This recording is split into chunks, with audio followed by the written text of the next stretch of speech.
In the silent tension of the courtroom, the gavel had barely struck the block before the air turned heavy with unease.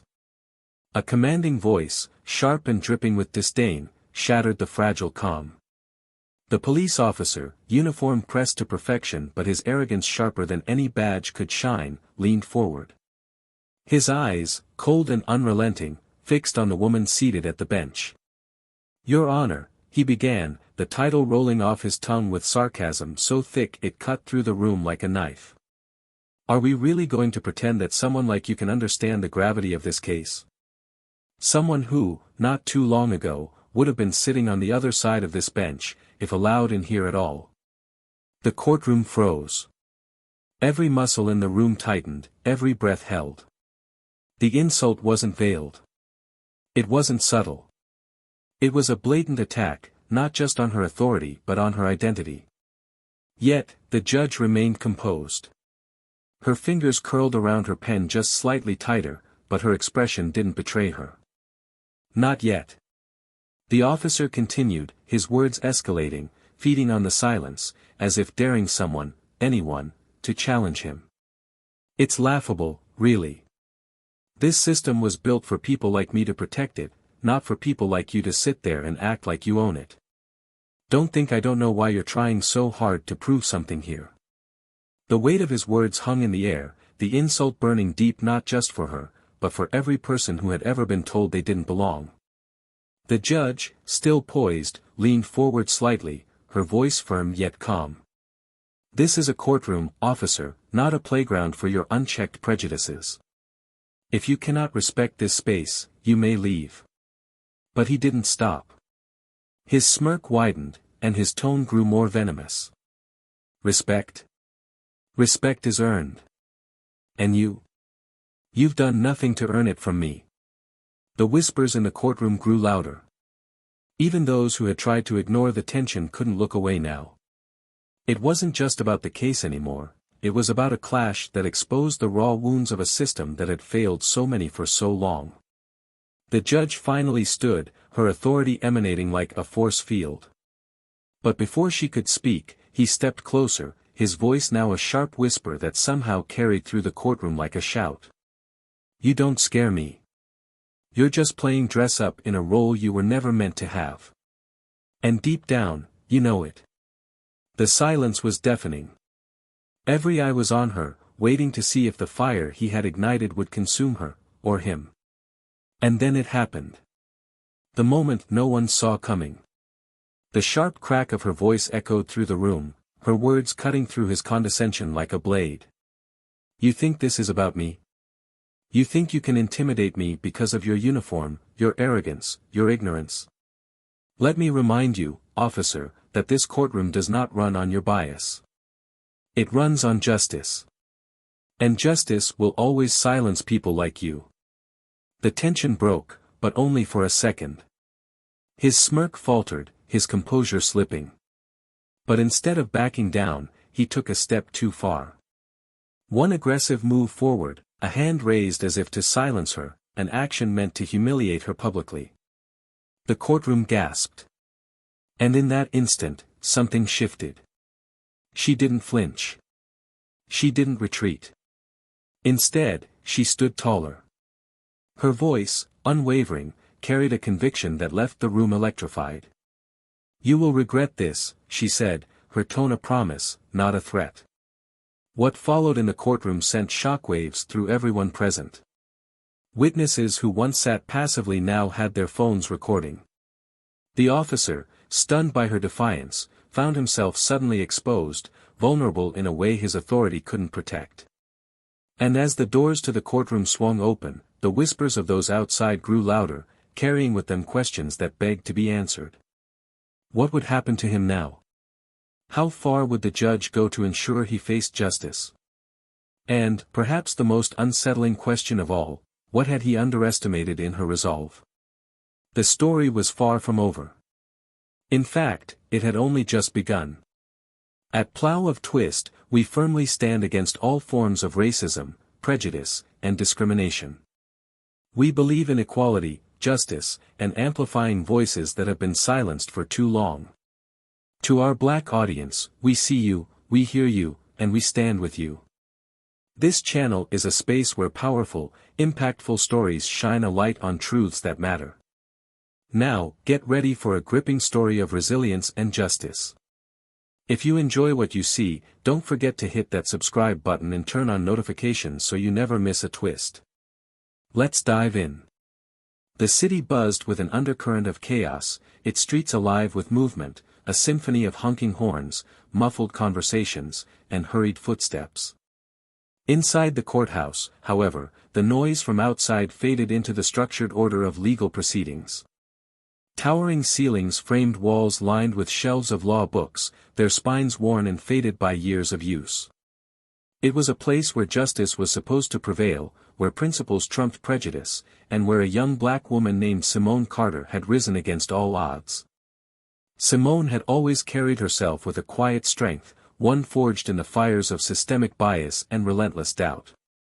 She was the kind of person who walked into a room and commanded respect, not because she demanded it, but because she exuded competence and dignity. Her dark, natural curls framed a face that was equal parts serene and determined. At 38, she was one of the youngest judges in the district and the first black woman to preside over cases in this particular courthouse. It was a milestone that earned her admiration from her community, but it also made her a target for those who believed she didn't belong. Simone's path to the bench was neither easy nor linear. Raised in a modest neighborhood on Chicago's South Side, she'd grown up surrounded by stories of injustice. Her father, a civil rights attorney, had spent decades fighting for marginalized communities. Her mother, a schoolteacher, had instilled in her a love for knowledge and an unshakable belief in fairness. As a child, Simone had watched her parents work tirelessly, their lives defined by their conviction that the system could be changed from within. That belief became her anchor, even when she saw how the world could tear people like them down. Despite her accomplishments, Simone was no stranger to the looks of disdain, the whispered doubts, and the overt challenges to her authority. She had earned her law degree from a top-tier school, graduated near the top of her class, and built a reputation as a tenacious advocate for justice during her years as a prosecutor.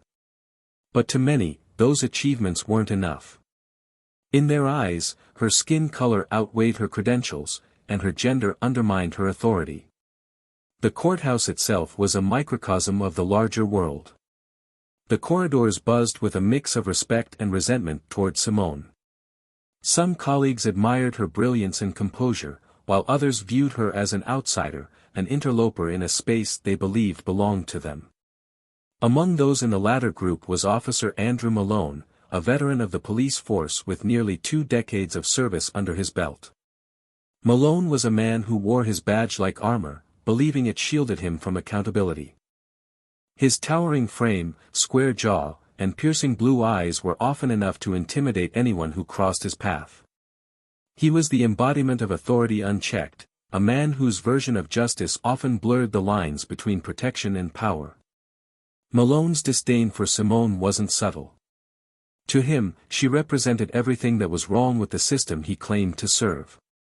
He saw her not as a judge, but as a challenge to his authority, a symbol of a shifting power dynamic that he refused to accept.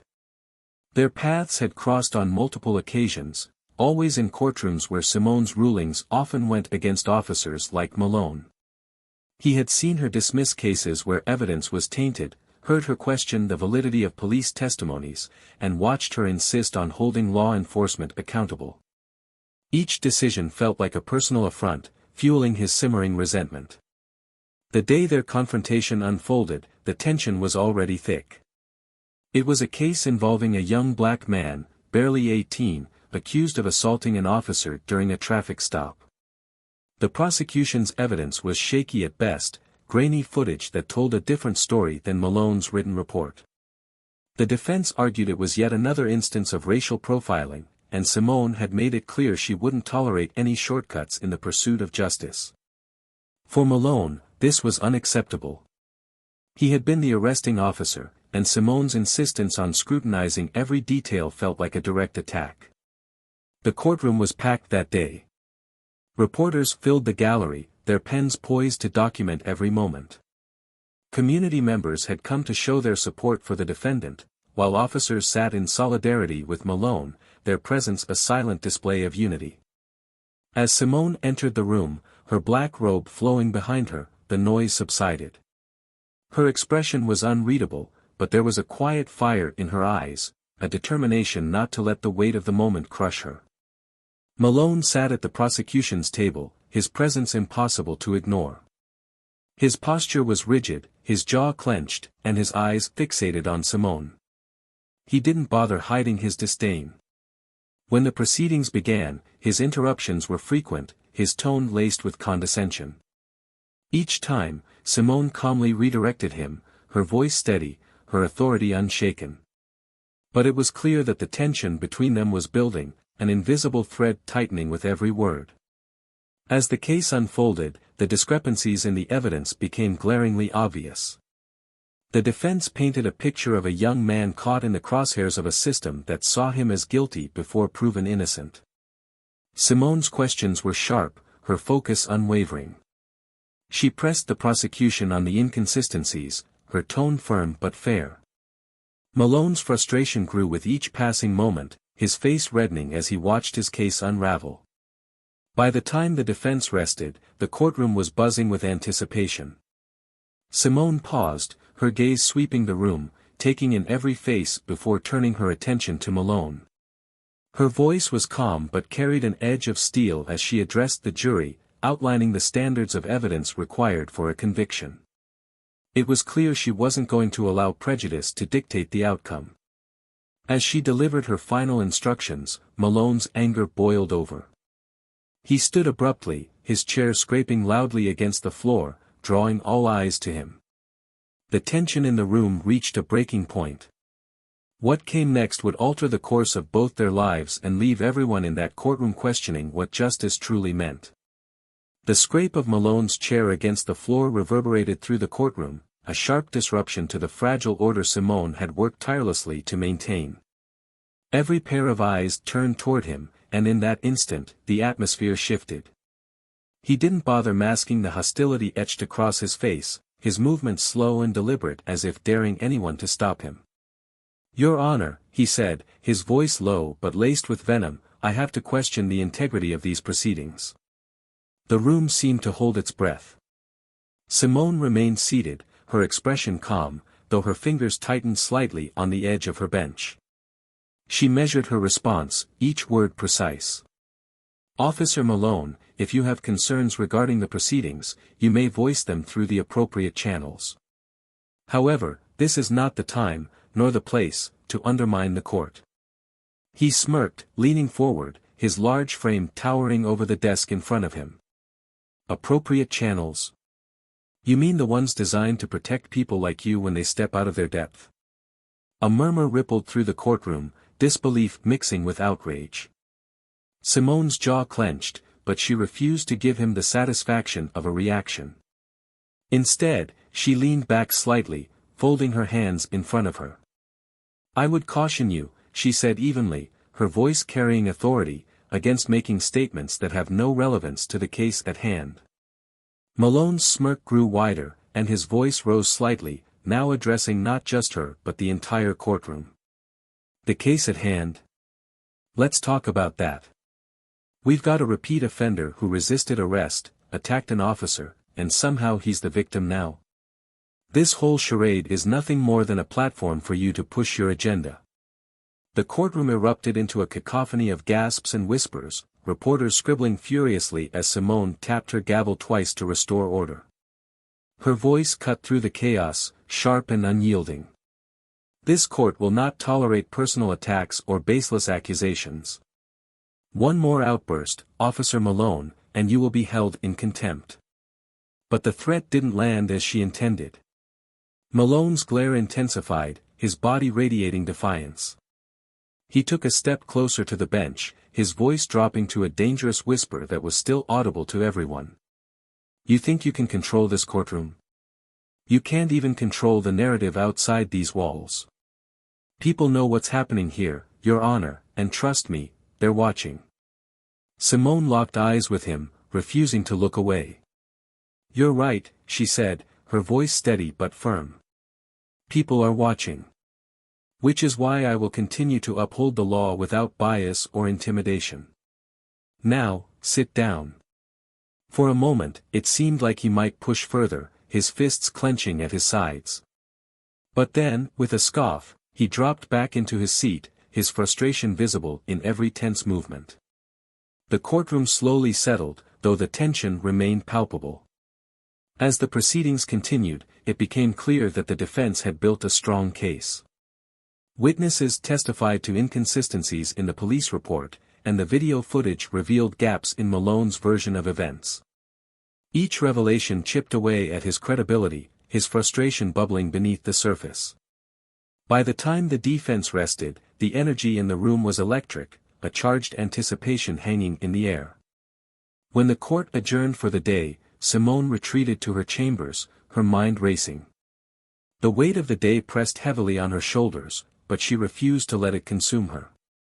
She knew this case was about more than one young man's freedom, it was about the broader fight for accountability and justice. Yet, the hostility she faced from Malone and his supporters was a stark reminder of how deeply entrenched the resistance to change remained. Meanwhile, Malone was pacing in the hallway outside the courtroom, his anger barely contained. His colleagues tried to calm him, but he waved them off, his voice rising. This is a joke. She's making a mockery of everything we stand for. One officer, a younger man with an uneasy expression, spoke hesitantly. Andrew, maybe it's not worth it. You're letting this get too personal. Malone rounded on him, his eyes blazing. Personal? You think this isn't personal for her? She's using that bench to undermine everything we do. If we let her win, it sets a precedent. We can't let that happen. The younger officer shifted uncomfortably, glancing toward the reporters still lingering nearby. Maybe we should let the evidence speak for itself. Pushing this too hard could backfire. Malone shook his head, his jaw tightening. Backfire? No, what's happening in there is what happens when you let them take over. Someone needs to remind her who really runs this city. As the evening wore on, both Simone and Malone prepared for the next day's hearing in their own ways. Simone reviewed the case files late into the night, her determination outweighing her exhaustion. She knew the odds were stacked against her, not just because of the case itself, but because of the unspoken biases that permeated the system. Yet, she resolved to stay the course, no matter the cost. Malone, on the other hand, wasn't planning to rely on the legal system to make his point. Fueled by anger and a sense of entitlement, he began making calls, rallying support from those who shared his views. To him, this wasn't just a case, it was a battle for control, and he wasn't willing to lose. The following day, the courtroom was even more packed than before. Reporters jostled for position, community members filled the seats, and the tension was palpable. As Simone entered, she felt the weight of every gaze on her, but she refused to let it show. She took her seat, adjusted her robe, and prepared to continue the proceedings. Malone was already seated, his expression hard and unreadable. But as the hearing resumed, it became clear that he was losing ground. The defense's arguments were strong, their evidence compelling. Each point they made seemed to drive Malone closer to the edge, his frustration visible to anyone paying attention. And then it happened. A moment so small it could have gone unnoticed, but Simone caught it, a flicker of unease in Malone's expression as the defense questioned a key piece of evidence. It was enough to spark her curiosity, enough to make her wonder if there was more to his story than met the eye.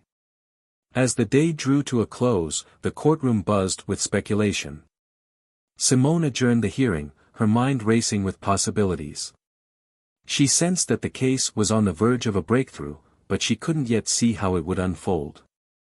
All she knew was that the truth was closer than ever, and that when it came to light, it would change everything. The courtroom was quieter than it had been in days, but the silence carried a weight that pressed against every person in the room. The atmosphere felt charged, as if the air itself was waiting for something to happen. Simone Carter sat behind the bench, her hands resting lightly on the desk in front of her. She appeared composed, but inside, her thoughts raced.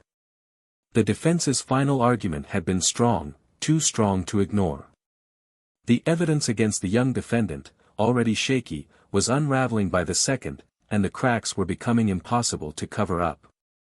Across the room, Andrew Malone sat rigid in his seat, his jaw tight and his fists clenched against the table. He hadn't spoken since the last witness had been dismissed, but his silence was far more telling than any outburst. His gaze burned into Simone, as if he could will her to falter through sheer force of his disdain. But she didn't flinch, didn't acknowledge him, even as the tension between them grew unbearable. The defense attorney, a sharp, methodical man with a calm demeanor, stood once more, his voice cutting through the stillness. He turned toward Malone, holding a paper in his hand that trembled slightly, not from nerves, but from the weight of what he was about to say. Your Honor, as we've demonstrated, the narrative presented by the prosecution relies heavily on Officer Malone's testimony. Yet, there's something that hasn't been addressed, something critical to understanding the motivations behind this arrest. Simone straightened slightly in her chair, her attention fixed on him. She hadn't expected this. There had been no indication of an additional revelation, no hint that the defense was about to upend everything once again. She glanced at the jury, who leaned forward, hanging on to every word. The defense attorney took a breath and then held up a report. Your Honor, we have obtained records indicating that Officer Malone has a history of misconduct complaints, many of which involve racially motivated incidents. These records were not disclosed by the prosecution, despite their clear relevance to this case. A murmur swept through the room, growing louder with each second. Reporters scribbled furiously, their cameras clicking, while members of the jury exchanged wide-eyed glances. Simone felt her stomach tighten. This wasn't just another piece of evidence, it was a bombshell. She raised her hand, her voice cutting through the noise. Order in the court. Counsel, are you prepared to substantiate these claims? The defense attorney nodded, his expression steady. Yes, Your Honor. These records were filed with the department's Internal Affairs Division but were never acted upon. We also have corroborating witness statements that point to a clear pattern of targeting individuals based on race. Simone's gaze flickered to Malone, who had gone pale. For a man who had exuded nothing but arrogance and bravado, the sudden change in his demeanor was striking. His composure was cracking, his carefully constructed image of authority and control slipping through his fingers. Malone stood abruptly, his voice sharp and defensive. This is a smear campaign, Your Honor. They're trying to undermine the credibility of this case because they know they're losing.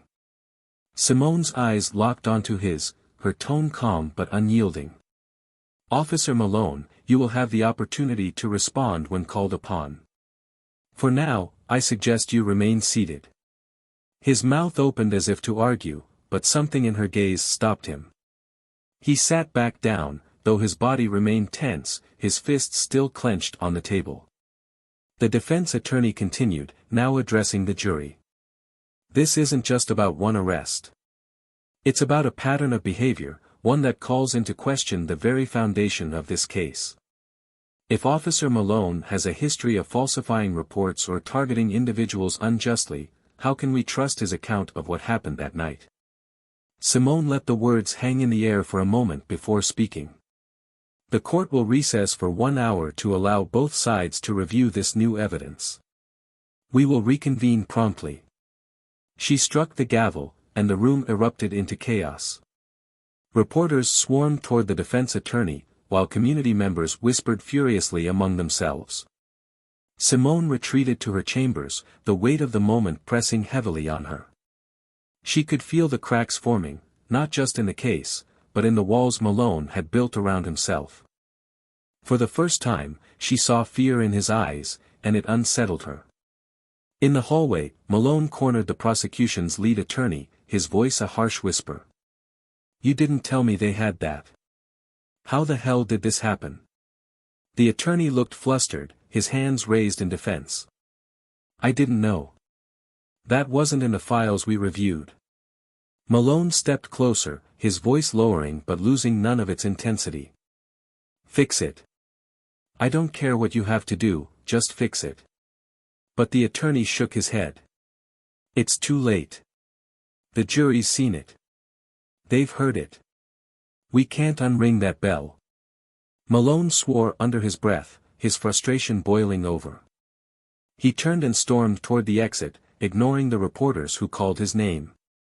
Outside, the sky had darkened, heavy clouds threatening rain, mirroring the storm brewing within him.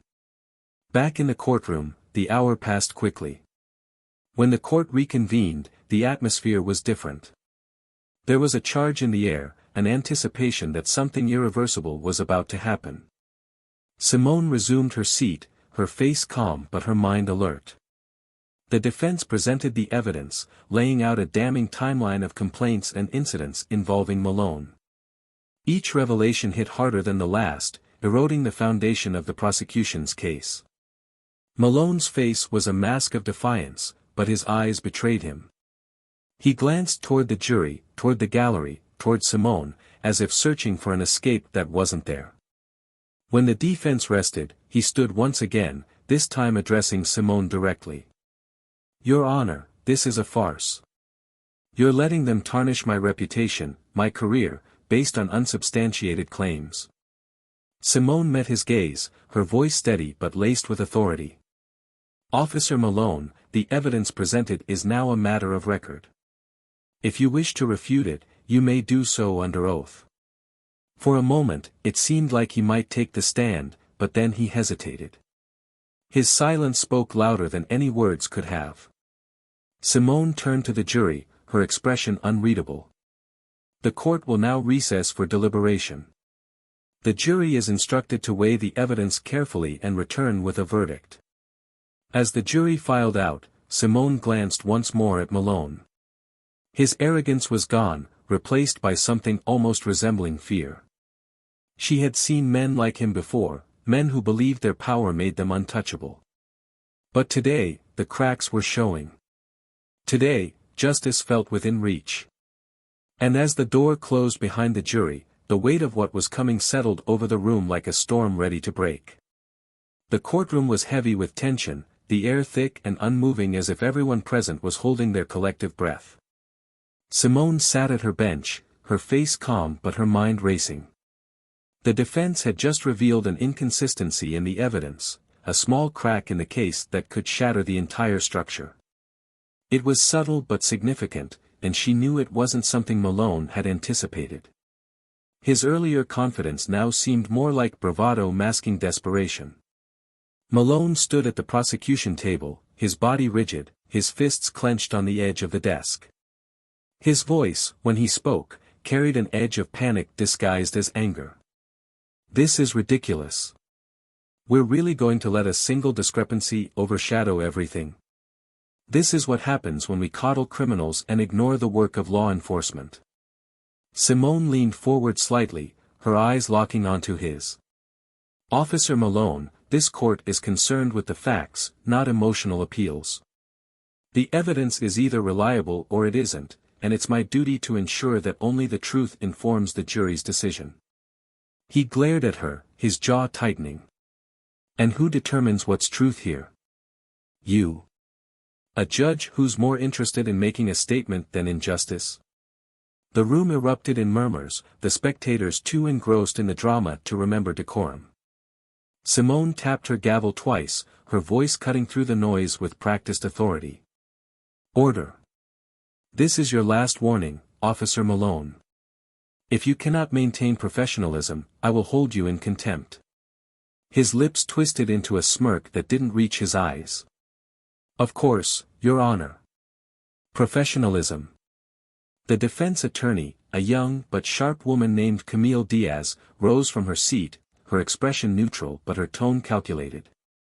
Your Honor, the defense would like to present additional documentation that supports our claim of inconsistencies in the prosecution's evidence. Malone's head snapped toward her, his face flushing. What documentation? This is a stunt, an attempt to derail the case because they know their client is guilty. Simone's voice was steady but firm as she addressed Camille. "Proceed, Ms. Diaz." Camille handed a folder to the bailiff, who brought it to Simone. As she flipped through the pages, her brow furrowed slightly.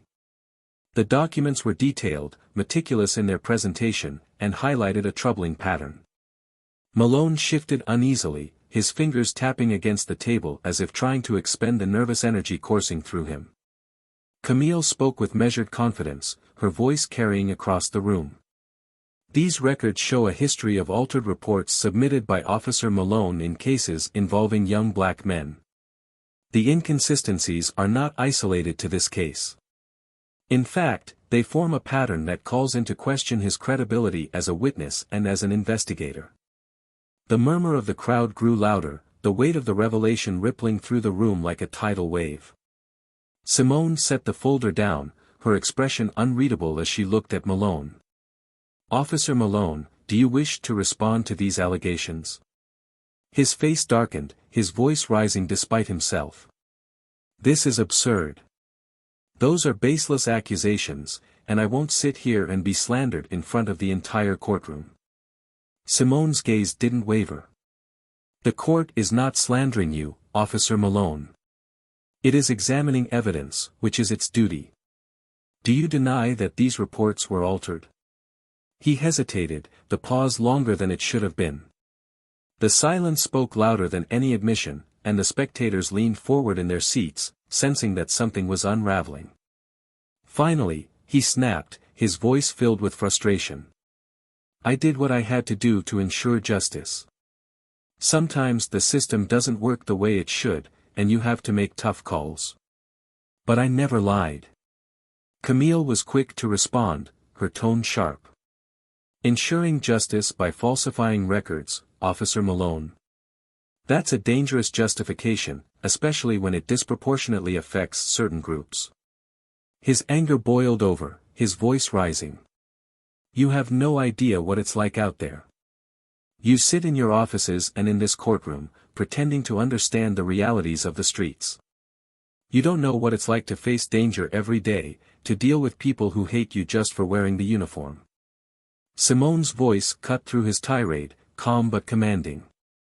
"And does that justify compromising the very integrity of the system you claim to protect?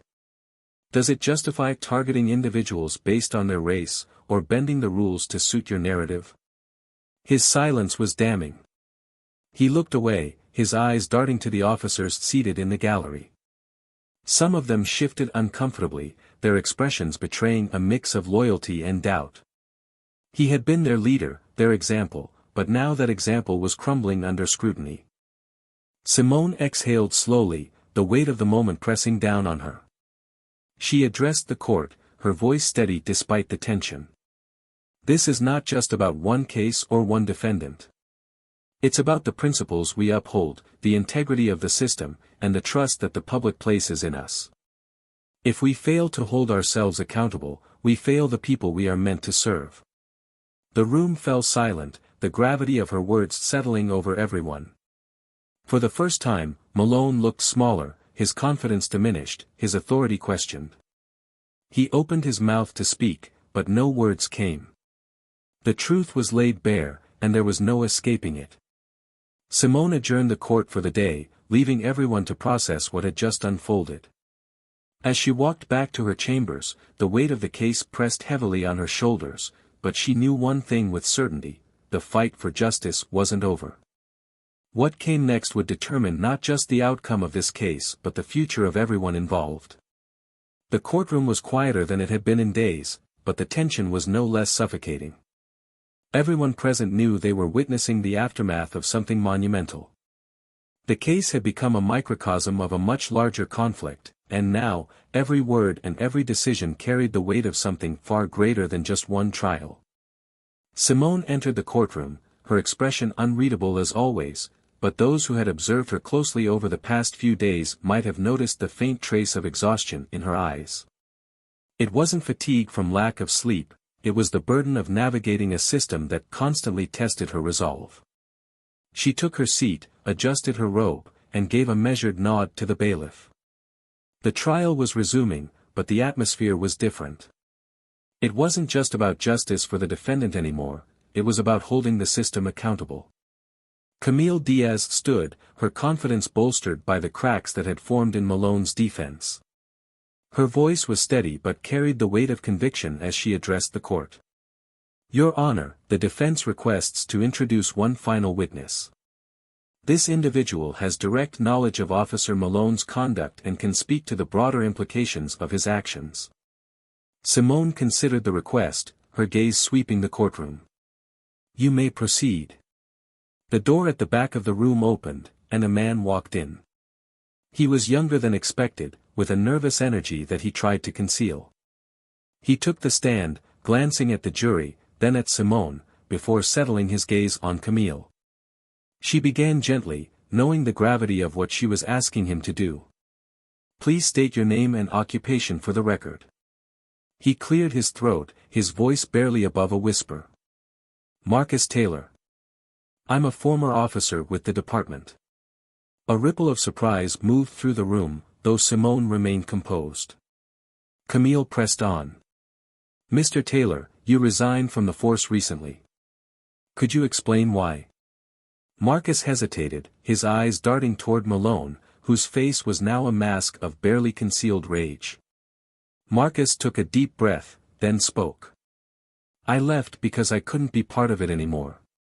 The lies, the cover-ups, the targeting of certain communities, it wasn't what I signed up for. Camille nodded, her tone calm but probing. When you say targeting, are you referring to specific instances or a broader pattern? Marcus swallowed hard, his hands gripping the edges of the stand. Both. There were cases, like this one, where evidence was manipulated to make the suspect look guilty. Reports were altered, and officers were encouraged to stick to a story, even if it wasn't true. But it wasn't just individual cases, it was a mindset. Certain neighborhoods were treated as war zones, and the people who lived there weren't seen as citizens. They were seen as threats. The murmurs began again, louder this time, and Simone raised her hand to quiet the room. Her voice was steady as she addressed Marcus. Mr. Taylor, I need you to be specific. Are you alleging that Officer Malone engaged in this behavior? Marcus looked directly at her, then at Malone. His voice shook, but his words were clear. Yes. He was one of the worst. He didn't just follow orders, he gave them. He told us to make arrests, to find reasons to stop people, to clean up the streets, as he put it. And if we couldn't find a reason, we made one. Malone shot to his feet, his voice booming. This is a joke. He's a disgruntled ex-employee with an axe to grind. He's lying, and everyone here knows it. Simone's gavel struck sharply, cutting through the commotion. Her voice was firm. Sit down, Officer Malone. You'll have your chance to respond. He reluctantly obeyed, his jaw clenched so tightly it looked as if it might shatter. Marcus continued, his voice growing steadier as he spoke. It's not just me. There are others who've seen it, but they're too scared to come forward. The culture in the department doesn't allow for dissent. If you speak out, you're ostracized, or worse. Camille seized the moment. And yet, you've chosen to come forward today. Why? Marcus's eyes flicked to Simone before returning to Camille. Because it's the right thing to do. Because I'm tired of being silent while people like Officer Malone destroy lives. And because if we don't start holding people accountable, nothing will ever change. The room was silent again, but this time, the silence was different. It wasn't just tension, it was a collective reckoning. The weight of Marcus's words settled over everyone like a fog, impossible to ignore or dispel. Simone leaned forward slightly, her gaze piercing as she addressed Marcus. Thank you for your testimony, Mr. Taylor. Your courage in coming forward is noted. Malone, however, wasn't done. He stood again, his face flushed with anger. This is a smear campaign. None of this is relevant to the case at hand.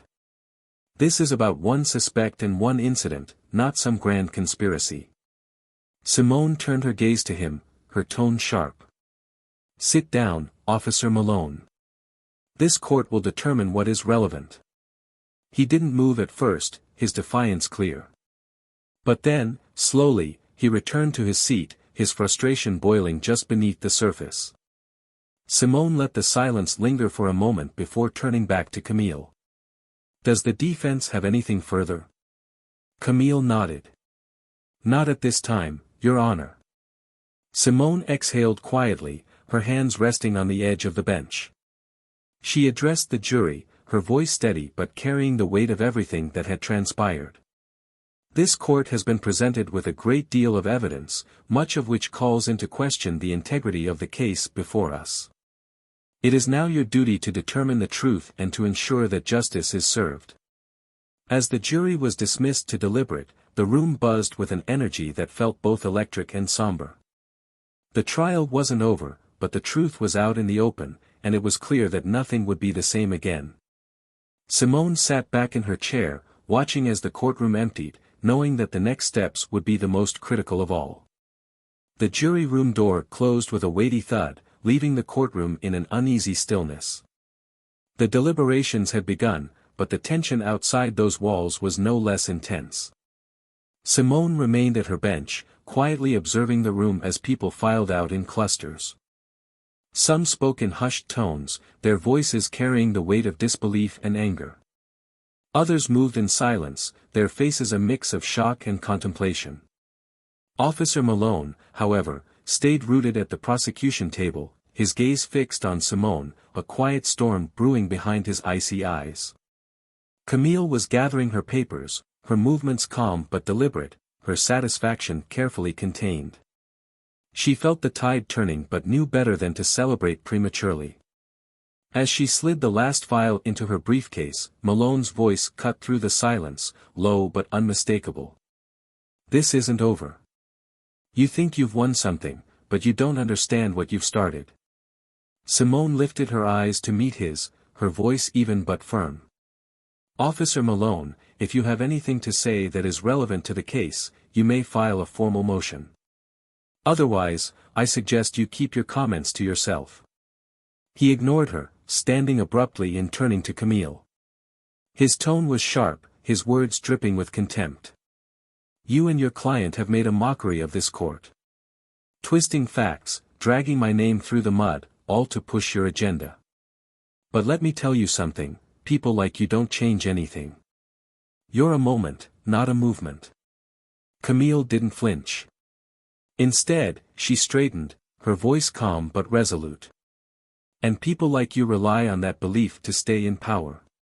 You think the system will always protect you, that accountability is for everyone else. But today proves otherwise. This is just the beginning." Malone scoffed, his laugh bitter and humorless. "You think you've exposed something new? The world doesn't care. They'll forget about this trial in a week, and I'll still be here." Simone's voice cut in, sharp and commanding. "Enough.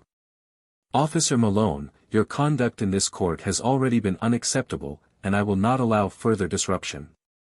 Leave now or face contempt charges." For a moment, it seemed as though he might challenge her again, but then he turned sharply, his footsteps heavy as he stormed out of the courtroom. The door slammed behind him, echoing through the emptying space. Simone exhaled slowly, her gaze lingering on the door for a moment before she turned to Camille. "You handled yourself well today, Ms. Diaz. This case is as much about persistence as it is about the facts, and you've demonstrated both." Camille gave a small, appreciative nod, but her expression remained serious. "Thank you, Your Honor. But the fight isn't over yet. We still have to wait for the jury." Simone nodded, the weight of the truth evident in her eyes. "It's out of our hands now. All we can do is trust that they will see the truth." Hours passed, the clock ticking steadily as the courthouse began to empty. The once crowded halls were now quiet, the energy of the day dissipating into an uneasy calm. Simone remained in her chambers, the soft glow of her desk lamp casting long shadows on the walls. She thumbed through files, her mind not on the words before her but on the larger implications of the trial.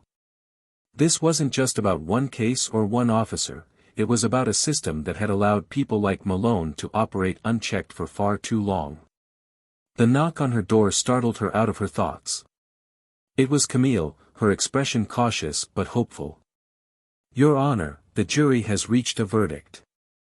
Simone nodded, rising from her chair and donning her robe. The weight of the moment pressed down on her shoulders as she made her way back to the courtroom. The gallery had refilled, though the mood was markedly different from before. Anticipation and anxiety hung in the air, the tension palpable. The jury filed in, their faces unreadable, and the foreperson handed a folded piece of paper to the bailiff, who delivered it to Simone. She unfolded it carefully, her expression neutral as her eyes scanned the words. The room seemed to hold its collective breath, the silence thick and oppressive. She handed the paper back to the bailiff, her voice steady but firm as she addressed the court. "Will the defendant please rise?" The young man at the defense table stood, his hands trembling slightly at his sides. Camille stood beside him, her presence calm and steady, a quiet reassurance. Simone turned to the jury, her voice carrying across the room. "Has the jury reached a unanimous verdict?" The foreperson stood, their voice clear but heavy with emotion. "Yes, Your Honor." Simone gave a small nod. "Please state your verdict." The foreperson's voice carried the weight of the moment. "On the charge of assaulting a police officer, we find the defendant not guilty." The words seemed to echo through the courtroom, the silence that followed heavier than any sound. For a moment, no one moved, no one spoke. Then the room erupted. The defendant's family cried out in relief, tears streaming down their faces as they clung to one another. Camille let out a breath she hadn't realized she was holding, a small, triumphant smile breaking through her composure. Malone, seated at the prosecution table, looked as though the air had been sucked from his lungs. His face was pale, his eyes wide with disbelief. He stood abruptly, his chair scraping loudly against the floor. "This is a farce," he muttered, his voice rising. "A complete miscarriage of justice." Simone's gavel struck sharply, her voice cutting through the noise. "Order. Officer Malone, sit down, leave this courtroom immediately." He hesitated, his body rigid with tension, but eventually, he turned and stormed out, the door slamming shut behind him. The sound was final, like the closing of a chapter. Simone addressed the room, her voice calm but firm. "This court is adjourned." As people began to file out, Simone remained seated, watching as the young man and his family embraced. Their relief was palpable, a stark contrast to the tension that had defined the trial. For a moment, she allowed herself to feel a small measure of satisfaction. Justice, however imperfect, had been served. But she knew the fight wasn't over. This was one victory in a much larger battle, and there was still much work to be done. The courthouse was quieter now, the intensity of the trial finally giving way to a sense of closure. Simone Carter sat in her chambers, the sounds of the bustling world outside muffled by the thick walls. The verdict had been delivered, the jury had gone home, and the young man who had been at the center of the trial was free. But for Simone, the work wasn't over. She leaned back in her chair, letting out a slow breath as she reflected on what the case had revealed, not just about the defendant, but about the system itself and the people who sought to manipulate it. Camille Diaz entered, her usual composed demeanor softened by the weight of the day. She held a folder in one hand and a small smile on her lips. "Your Honor, I just wanted to thank you before I head out. Your fairness, your strength, it made all the difference." Simone returned the smile, a genuine but weary expression crossing her face. "The credit belongs to you and your client. You fought for the truth, and that's what this court is here to uphold." Camille hesitated, her smile fading slightly as her voice dropped to a more serious tone. "Malone won't stop here. Men like him don't take defeat lightly. Be careful." Simone nodded, her expression firm. I've faced people like him my entire career, Ms. Diaz. They thrive on fear and intimidation, but they're powerless against resilience and accountability. Today wasn't just a victory for this case, it was a message. As Camille left, Simone turned her attention to the papers scattered across her desk. Among them was the file that had unraveled Malone's carefully constructed facade. She flipped through it, her mind turning over what had come to light. Malone's pattern of behavior, his willingness to bend the truth, had been exposed, but the question lingered: how many others like him were still operating unchecked? Meanwhile, in a stark contrast to Simone's quiet resolve, Malone's world was unraveling. He sat alone in his car, the engine off, the silence around him oppressive. His hands gripped the steering wheel as he replayed the events of the trial in his mind. His carefully cultivated image had been shattered, his authority questioned, his credibility in tatters. He knew the fallout was only beginning. Already, internal investigations had been launched, his name splashed across headlines, his actions scrutinized in ways they never had been before. Malone's phone buzzed on the dashboard, the screen lighting up with calls and messages he couldn't bring himself to answer. Support from his peers was waning, his allies in the department distancing themselves as the evidence against him mounted.